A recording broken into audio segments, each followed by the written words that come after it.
waan kanneen lamaan nama hin gaafatin. Hojii haaraa yoo jammaruu heddeetiin jette inumaa nama hin gaafatin.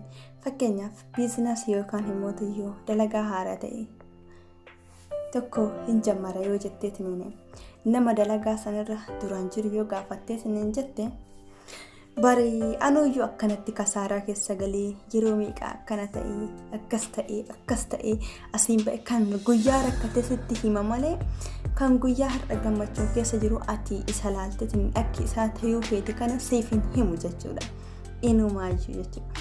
Kanaafuu ati hojii haaraa yoo jammaruu heddeetiin jette ana waan kanneen raawwachuudhaaf maaltu narraa eegama?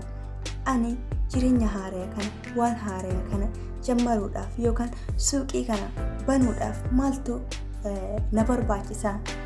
Qarshii hangam qabaachuu qabaadha?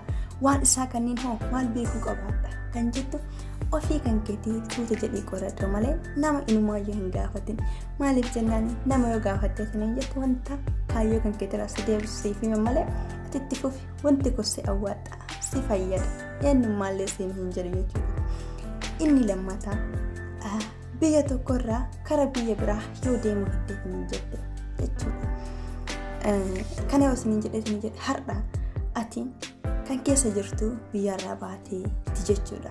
Ati biyyarraa baatee waggaa meeqaa biyya gandaa keessatti fuuraa kan kee xaaraatiin borunaaf tartette dalagaa turuu dandeessa. Garuu guyyaan geettee yoo biyya kan kee yaaddeetiin jettu ni gala jettee nama gaafachuu gaafaate jammartu maali barii biyyi akkana ta'eetiin jira akka duraanii sasseeta hayii siin jedhan inumaayyuu wanta akkasiisan nama hin gaafatin. Ati biyya kan kootti galuudhaaf yookaan biyya biraa deemuudhaaf maaltu na barbaachisaa? Ani maal raawwachuudhaaf deemaa jedhi malee gomaayyuu waan namni natti himu naaf ta'a jettee hin fudhatin jechuudha. Ani yoo kara biyya galuu barbaaddeetiin hin jette ani hoggaa haagana odda biyya kan kootii bahe har'a garuttuyyuu maal qabadhee galuu qabaadha? Maal qabadhee galuu qabaadha? Ani hoo nafsee kan kootiif yookaan jireenya kan kootiif wanta naaf ta'u qabaa laata? Jedhi ofii kan keetii gaafii of gaafadhu malee biyyatti galuudhaaf maaltu nama fayyada? Biyyi hoo akkamirra jirti? Jettee nama hin gaafatin. Maaliif jennaan yeroo akkanatti nama gaafataatiin namuma gaafataa ani akkanatti haga biyyi sirrooftee akkas jettee kan eeddu kan ta'u kataatu wantummaan jiru tanarratti sirraa'e tokko hin jirtu. Wantummaan 10 guute tokko hin jiru. Akkuma himeetiin jedhu jiruun addunyaa 9 jechuudha.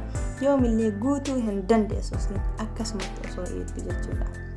Kanaafuu ati nama gaafachuu osoo hin taane ofii kan keetii ofitti amanii ani maal na barbaachisaa? Maal raawwachuu qabaadha? Ofii kan kootiif hoo maal qabachuu qabaadha?